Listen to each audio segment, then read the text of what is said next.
Hey everyone, hope you're doing good out there.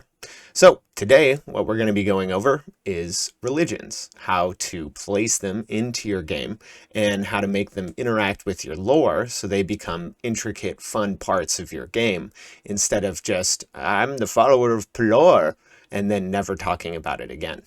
If you add religion into your games, you're going to be creating multiple layers of depth to not only just your plot, but also your non-player characters and your player characters, which is really handy for player buy-in. And of course, getting your player characters to buy into your story is basically almost half the battle when it comes to becoming a good DM. Religion is often a completely unused part of D&D, which honestly is really sad because it's a huge plot driver.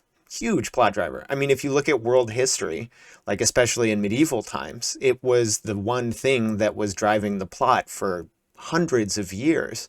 And even to this day, religion still is a huge plot driver for planet Earth. Usually when I start thinking about religion, I start thinking about more of the history and the politics side of it rather than the actual specific deities that are involved in it.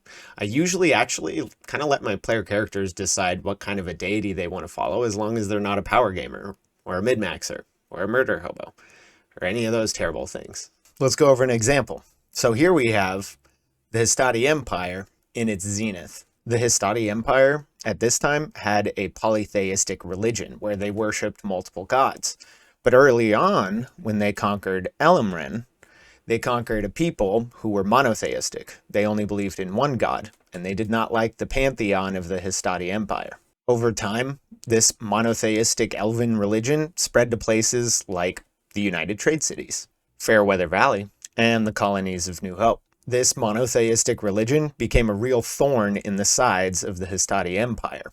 So much so that they felt like, we should probably do something about this, but they weren't too good at doing the right thing about it.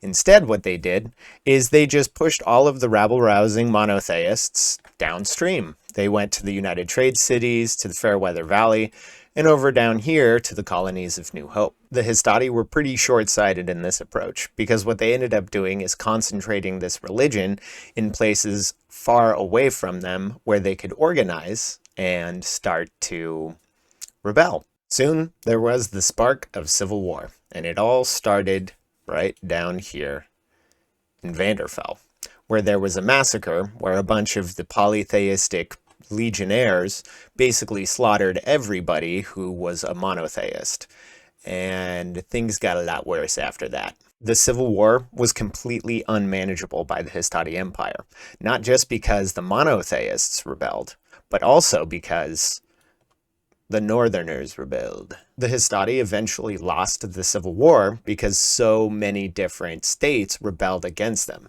and their land was reduced to their original territories. So, why is this important for your player characters? Well, what if one of your player characters was born in Vanderfell and witnessed the massacre firsthand?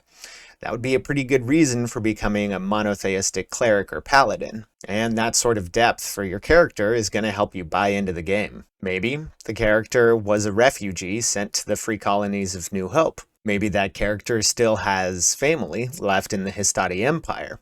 Maybe his whole drive and purpose is to go back to find them and rescue them and bring him down to the free colonies of New Hope, or find a new area to set up shop in. Or maybe your player character is an elf from Elamrin and he's a zealot and wants to conquer the rest of the Histadi Empire. The important factor here is that we're establishing your player characters' relationships to other nations. If your player characters start building any sort of relation with the nations that you've put in your game, you're doing a good job, because when player characters have a relation to a certain place, they tend to be more invested in it. All of it equates to player buy-in, and that is what is important. All right, let's go over one more quick example. This time I'm going to be purposely vague so you guys can think about how you would play it. So here we have Alma.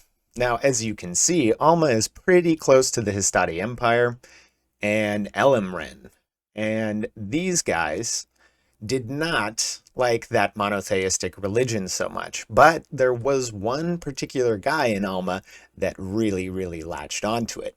His name was Razul, And Razul was eventually thrown out to wander the deserts of Tasura, and eventually made his way to Monaco, where he is now gaining followers. Maybe many of the people in Monaco actually believe Razul to be a great prophet. Now, I wouldn't have any of your player characters be this Razul guy, but maybe one of the player characters is a follower of Razul. Maybe they're Razulians.